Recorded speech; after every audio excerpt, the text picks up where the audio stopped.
When it comes to Michigan football in 2025, pundits are all over the board about how good Michigan might be. I look at things a little bit differently. Obviously, I'm closer to the situation. But with that, you can look position group by position group. That's exactly what we're going to do. Stock up, stock down. Let's do it right here on this episode of Locked On Wolverines. You are Locked On Wolverines, your daily podcast on the Michigan Wolverines. Part of the Locked On Podcast Network, your team every day. Happy Monday. We are back in doing it. Locked On Wolverines podcast, part of the Locked On Podcast Network, where it's your team every day. I'm your man on the ground, Isaiah Hole, publisher of Wolverines Wire through USA Today Sports Media Group. Big thank you to all of our everydayers that check out every show. And thank you so much for making us your first listen. Today, we're going to get into stock up, stock down. We're going to do offense in segment 1, defense in segment 2, and then wrap it all up in segment 3 with more of my thoughts about the overall trajectory of this team. So let's start off with the offense, and we'll start off with the quarterback. I mean, it's the most obvious place that Michigan should have improved. Now, I want to give an overarching thing before we even get to the quarterback. Stock up offense, period. Because you've got Chip Lindsey. I gave you some reasons last week why, I kind of tongue-in-cheek about why I think the offense will be improved under Chip Lindsey compared to Kirk Campbell. Again, love Kirk Campbell as a dude, but it didn't work out as an offensive coordinator. I think you're preaching to the choir there, right? Like, he'd tell you the same thing.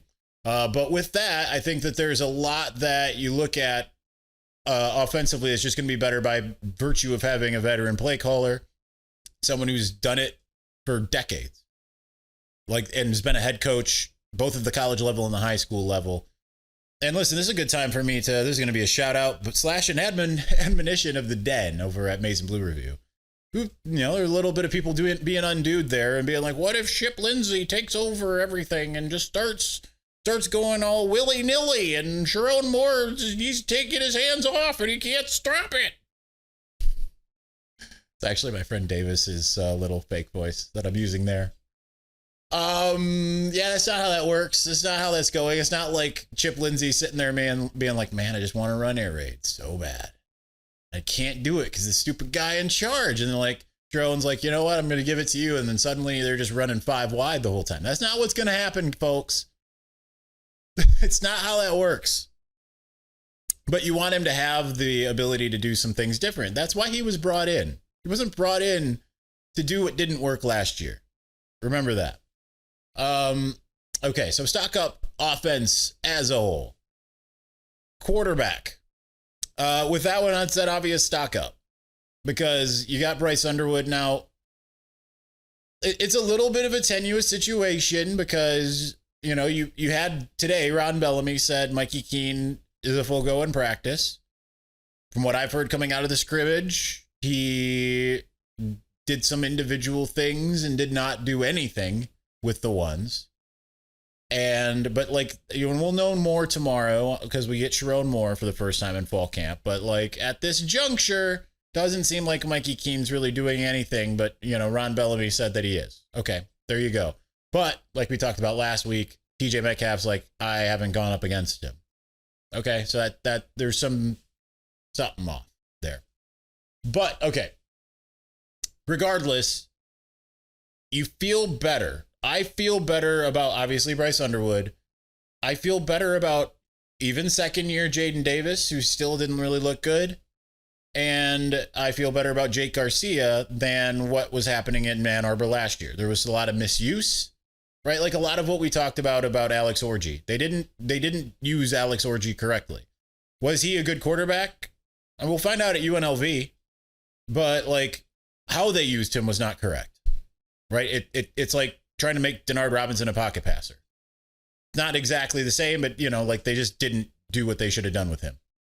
Should have been a lot of quick game quarterback designed runs more so than it was, Kirk did not seem to have a good handle on what his personnel was. So you have that, obviously, Davis Warren coming along, Jack Tuttle, who was super injured. He told you that last 2 weeks ago. So I just think you got a guy that will know how to at least utilize what he has, even if it's not great. Like, even if, like, let's say Jake Garcia is the worst of his impulses at East Carolina or any of his other stops, I still think Chip Lindsey will find a way to get the most out of him if the break glass in case of emergency does happen. But ultimately, the ceiling is so much higher in the quarterback room, but the floor is too. That's important. Offensive line I have is even. I want to believe it's better. But I also started kind of going through, like individual position by individual positions. So left tackle, is Evan Link as good as Miles Hinton was? That's a big question. I think Evan Link's probably pretty good at left tackle. I feel a lot more optimistic about him than a lot of my colleagues. But him being in that position, is he as good as Miles Hinton was last year? I don't know. Giovanni El Hadi, switching back to left guard after an abysmal year at right guard. Is he as good, at least as Josh Preeb was? Probably. I think he'll be really good, the way they rave about him. So that's maybe some stock up. Greg Crippen, even at this point, maybe better.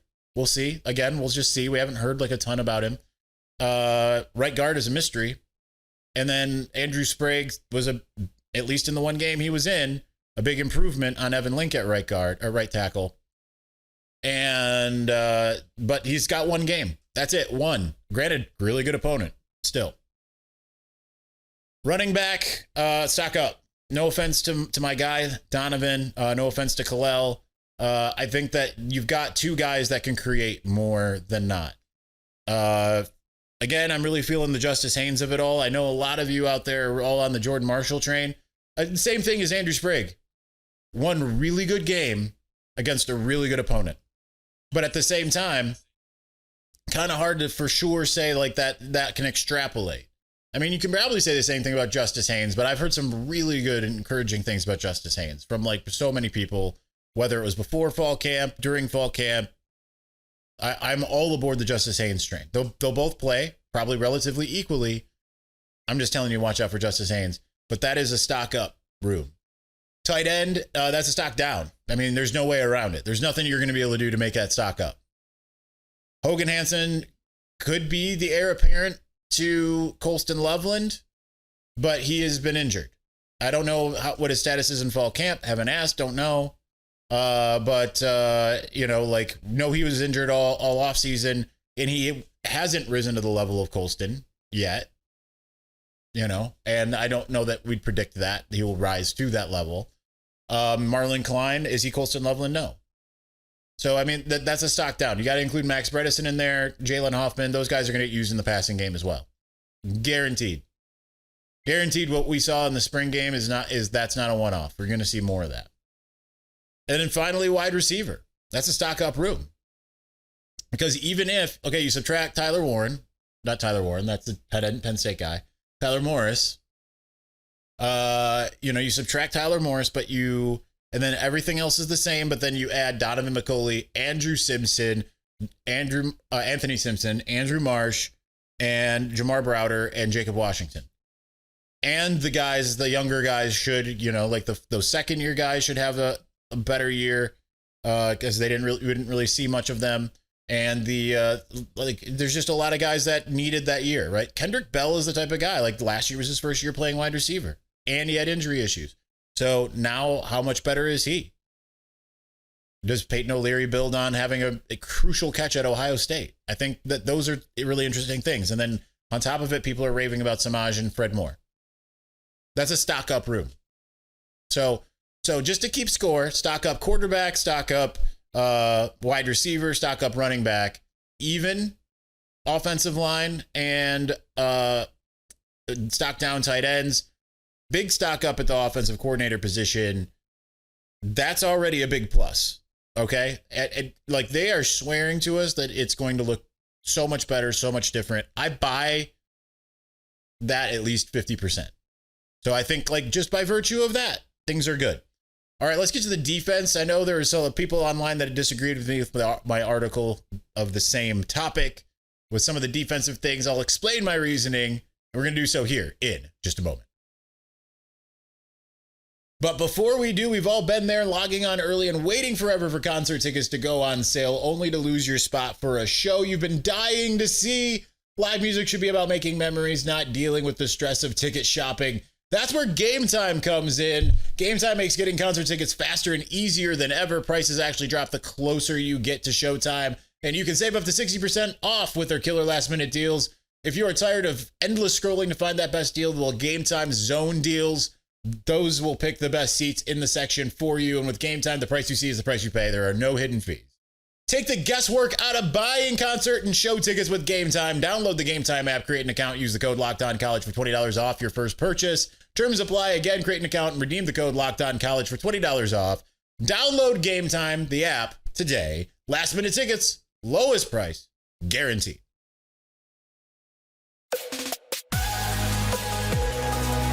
Jack Tuttle will be making his triumphant return this week, either Wednesday or Thursday, probably Wednesday, if I have my way.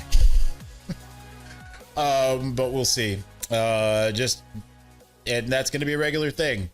Time management, not my strong suit, especially when we kind of don't know what we're doing day to day here in fall camp. The regular season's a little easier because we know our schedule. All right, let's get to the defense. Let's look overall. I mean, defense, if nothing else, stock even with the coaching staff. It's literally the same coaching staff. So at worst, stock even because it's good. Edge rusher. I have that as even. The only name they lost from that room is Josiah. He was very good. I think TJ Guy is going to prove to be just as good, essentially. Still got Derek Moore there. Still got Cam Brandt, Dom Nichols, a year older. Some guys that I feel are going to be champing at the bit, whatever you want to say, to get into the games. Devin Baxter, Lugard Adekpai. I'm excited about Nate Marshall. Could be one of those true freshmen that gets that opportunity. So I think that's going to end up being even. I think you'll get more production from Derek Moore, who really, kind of in a way was like always just that second guy almost there. And then you kind of saw a little bit more aggressiveness in the Alabama game. I think, and he's the guy that was the first out of the mouth, like biggest improvement from last year through spring ball. Then I just think people are sleeping on TJ Guy. I think that's going to be at least even. And I think I wouldn't think it's fair to go stock up. I definitely am not going stock down. Defensive tackles, where a lot of you disagreed with me. I disagree with you. So there, we're at an impasse. I don't care how many of it is that disagree with me. This is a 1-to-1. I have it as even. Now here's why. No, the talent is not as high. The ceiling is not as high as Mason Graham and Kenneth Grant. That is true. The rotation is significantly deeper. It got there by the end of the year last year. But really, for most of last year, and yeah, there were times where I was like scratching my head because Mason and Kenneth weren't out there. What that did was that allowed some of those younger guys that you're going to see this year, the Trey Pierces and the Ike Owanas, he's not young, but still, Ike Owanas and the Enoetas, like that's going to get those, that got those guys experience. You only get better at football by playing football. If they were in the same position and they just ran Kenneth Grant, Mason Graham ragged last year, it just wouldn't be, that wouldn't be a good situation for their legs.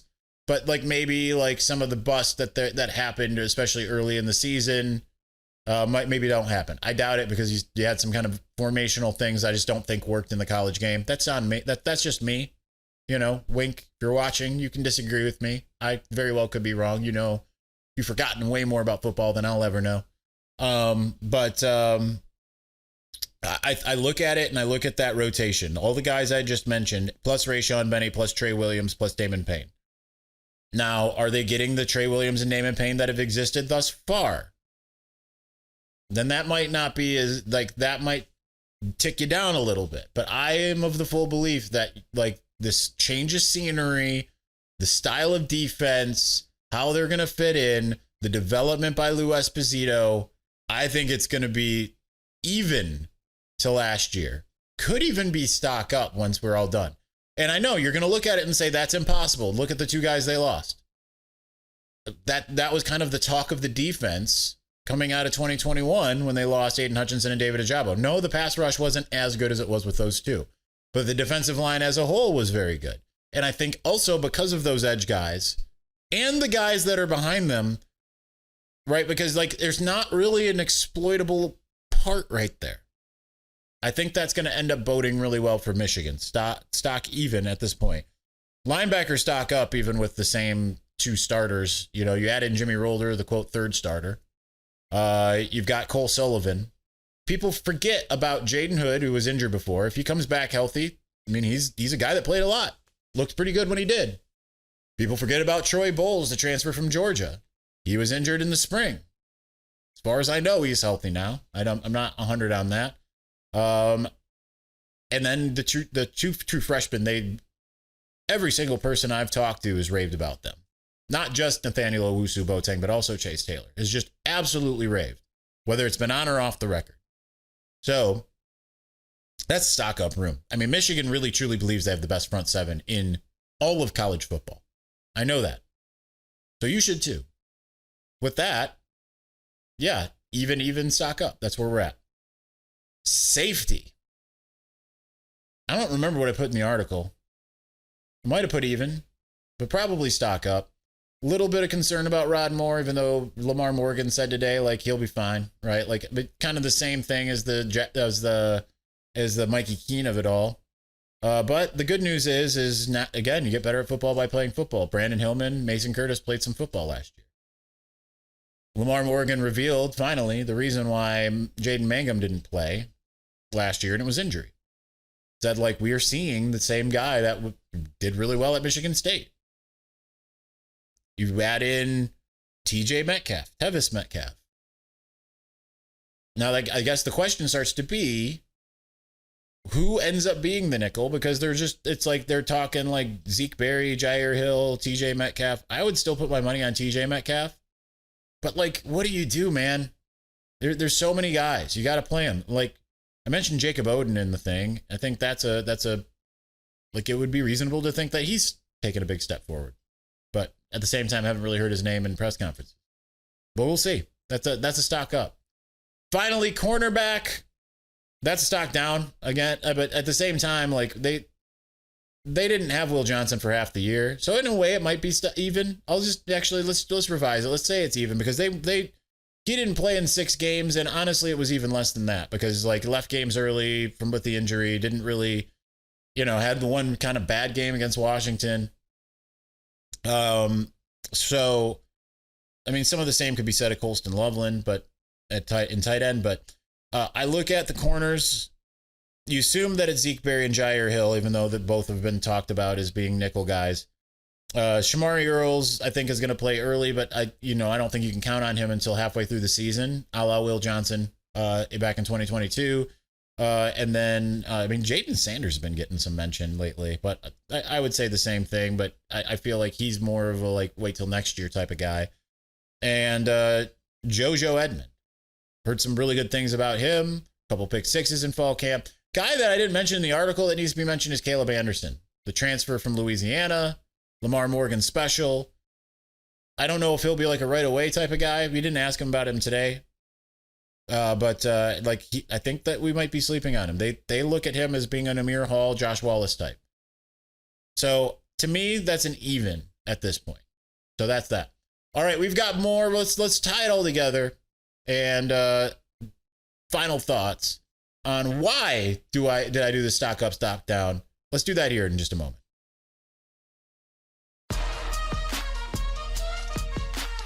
All right, we didn't do it like the defensive recap. We'll do that here. So you had even, up, even. So, negligible stock down with the corners, but let's call it an even. Like, Jair got better, Zeke got better as the year went on, as he moved over to the boundary, all of that stuff. I look at it like, okay, there are very few areas that you can look at and say they got worse. Meanwhile, if you look around college football, like Texas might be a good indicator. Like, I don't know the roster enough, but you might look at it and say, okay, stock up at quarterback. You know, they lost the running back. I don't know if they lost receivers, but like generally, like you got a lot of experience there. If you look at like Ohio State, and you know, fans, feel free to come at me in the comments. I'm not going to look at them. So just by all means, you lurkers, just do your thing. But you look at it and it's like, is Julian Sand going to be better than Will Howard? Like, we understand what Jeremiah Smith is, but is Carnell Tate as good as Emeka Egbuka?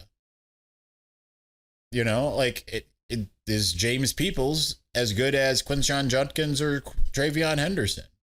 Is that offensive line better? Is that defensive line better?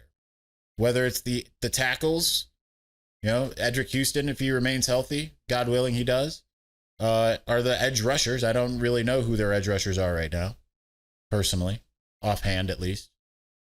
Are they better than JTT and Jack Sawyer? I don't know that they are.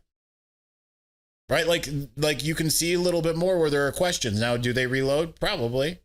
Maybe not as much as they think. Probably not as little as I think.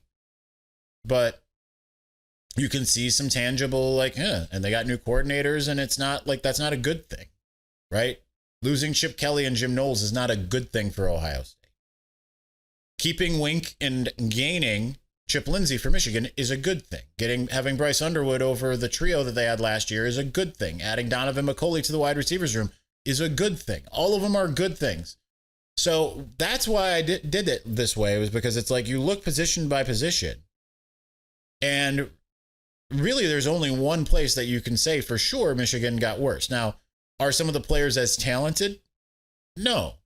Right? Like, I'm not saying that, like, yeah, Zeke Berry is the second coming of Will Johnson. But, like, in the aggregate, that position group is essentially even, maybe not as deep in some ways, but in the aggregate, that's about even. It's kind of negligible if it's slightly stock down, stock up, depending, you know, on how you look at it, especially considering that Will Johnson didn't play much of last year. But you look at like defensive line, defensive tackle in particular, yeah, they're not as talented. But we do know, because we have seen what Rayshawn Benny and Trey Pierce and Eno Etta and Ika Wana can do, and we'll see what some of those other guys, those two transfers, can do. They're deeper. They can keep their legs fresher. Considering how Michigan likes to play, that is a huge thing, right? Like, Michigan's defensive line dominated in 2023. Mason was a starter. Kenneth wasn't. He was a rotational guy, right? Chris Jenkins kind of took a back seat to those two in particular.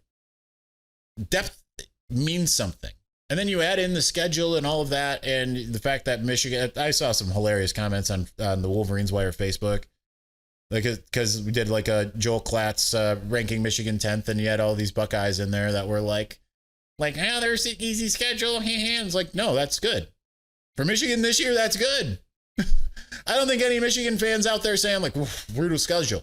That's only like a lot of the media people that are like, oh, Oklahoma, SEC. 6-7 last year, straight to the playoffs this year. Brent Venables wants it. That's all it takes. He wants it. He needs it. Back against the wall. Why is the back against the wall? Right?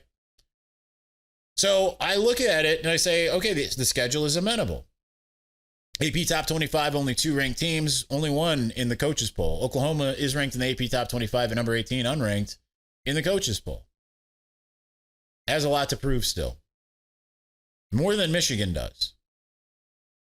So you have that. Otherwise, like, you were talking about a 7-6 Nebraska team. Are they going to be improved? I think they will. Are they so improved that they'll beat a 8-5 Michigan that didn't have a quarterback last year, that now does, and has a defense that should be at least as reliable as it was last year, theoretically on paper? I don't know the answer yet. It's on the road. We'll see. But like, if I was to bet it, I won't. But if I was, then I'd look at it and say Michigan on paper is better. They're deeper. They've got more experience at the places that matter. And yeah, the quarterback situation, would you rather take a Dylan Raiola in his second year or Bryce Underwood in his first? I don't know yet. Like, we've talked about how last year's quarterback class maybe isn't as good as it looked kind of as it is. So we'll see, right? They played the games for a reason. So it's hard to really kind of navigate some of that. But ultimately, like, that's why I have a lot of optimism in what this is. They don't play a murderer's row. They do play on the road every other week. That's the big thing. That's the big question. Can the team travel? Not as much a lot of the other stuff, right? Can the offense perform on the road? I think it will for sure at home when everyone's cheering for him. Will a freshman quarterback be able to handle going and playing it at night in Norman, Oklahoma in week 2? That's a question. Are they going to have to rely wholly on the defense the way they did the final 2 games of the season last year? Neither game at home, but still got 2 wins. Maybe they might. But I still think when you look, again, in the aggregate, offensively, aside from Colston Loveland, better across the board. Regardless of the true freshman status, better quarterback, better running backs, at least an even offensive line. And when I say even, I don't mean like faltering midseason offensive line. I kind of more so mean the last couple games of the year. Better wide receivers, more experienced wide receivers. Lamar Morgan, talking to him, I asked him the question. I said, how much different does the wide receiver room look now? And he's kind of like, it really isn't about the wide receivers as much as the quarterback. We got a quarterback that can do it now. That's a big thing. Chip Lindsey, that's a big change over Kirk Campbell. Again, I don't mean to denigrate you, Kirk, if you're watching or listening. I think he watched the show when he was a coach, but I don't know that he does now that he's off as an analyst in the NFL. But like, I don't mean to denigrate you, but Chip Lindsey is an upgrade. He's got a track record.